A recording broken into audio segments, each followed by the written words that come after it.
नमस्कार, मैं इशिता श्रीवास्तव और आप देख रहे हैं आपकी खबर। ममता कुलकर्णी 90s के दौर की उन एक्ट्रेसेस में से एक रही हैं जिन्होंने अपनी खूबसूरती और बोल्ड अंदाज से बॉलीवुड में अलग ही पहचान बनाई थी। उस वक्त जब कई एक्ट्रेसेस ग्लैमरस रोल से थोड़ा बचती थीं, तब ममता कुलकर्णी अपने कॉन्फिडेंस और अपने स्टाइल की वजह से हमेशा सुर्खियों में रहती थी। उन्होंने भले ही अपनी करियर में ज्यादा फिल्में ना की हों, लेकिन जिन फिल्मों में भी वे नजर आई हैं, उन्होंने ऑडियंस पर अपनी स्ट्रॉन्ग छाप छोड़ दी है। अब एक बार फिर ममता कुलकर्णी का नाम चर्चा में आ गया है। इस बार वजह है उनकी 25 साल बाद छोटे पर्दे पर वापसी। जी हाँ, इतने लंबे गैप के बाद ममता कुलकर्णी टीवी पर नजर आने वाली हैं।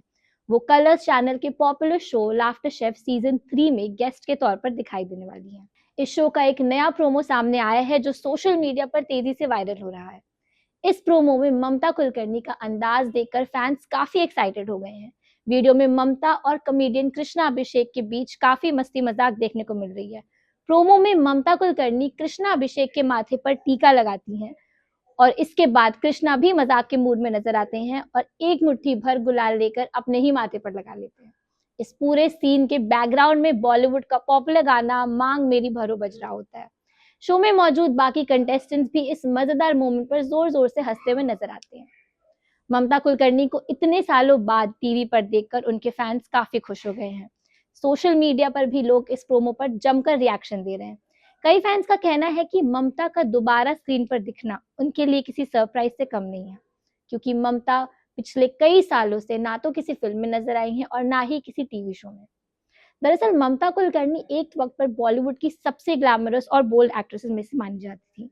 उनका स्टाइल, उनका कॉन्फिडेंस उन्हें बाकी एक्ट्रेसेस से अलग बनाता था। 90s के दौर में उन्होंने एक ऐसा फोटोशूट कराया था जिसे लेकर काफी बड़ा विवाद खड़ा हो गया था। ये फोटोशूट टॉपलेस था और उस समय बॉलीवुड में ऐसे बोल्ड स्टेप बहुत कम एक्ट्रेसेस थे। इस फोटोशूट को लेकर काफी लोगों ने विरोध भी किया था। इतना ही नहीं, कुछ जगहों पर ममता कुलकर्णी के पुतले तक जला दिए गए थे। ये कंट्रोवर्सी उनके करियर पर भी काफी भारी पड़ी। धीरे धीरे ममता बॉलीवुड से दूर होती चली गई और फिर एक दिन अचानक फिल्म इंडस्ट्री से गायब हो गई। अपने करियर के दौरान ममता कुलकर्णी ने बॉलीवुड के कई बड़े स्टार्स के साथ काम किया। उन्होंने सलमान खान, अक्षय कुमार और गोविंदा जैसे सुपरस्टार्स के ऑपोजिट भी काम किया था। अपनी खूबसूरती और ग्लैमरस स्टाइल की वजह से ममता उस वक्त लाखों लोगों की फेवरेट बन गई थी। दिलचस्प बात यह है कि ममता कुलकर्णी ने कई इंटरव्यूज में यह भी बताया था कि वो असल में एक्ट्रेस बनना ही नहीं चाहती थी। उनका कहना था कि एक्टिंग की दुनिया में आने का फैसला उनका खुद का नहीं था, बल्कि उनकी माँ चाहती थी कि वो फिल्मों में काम करें।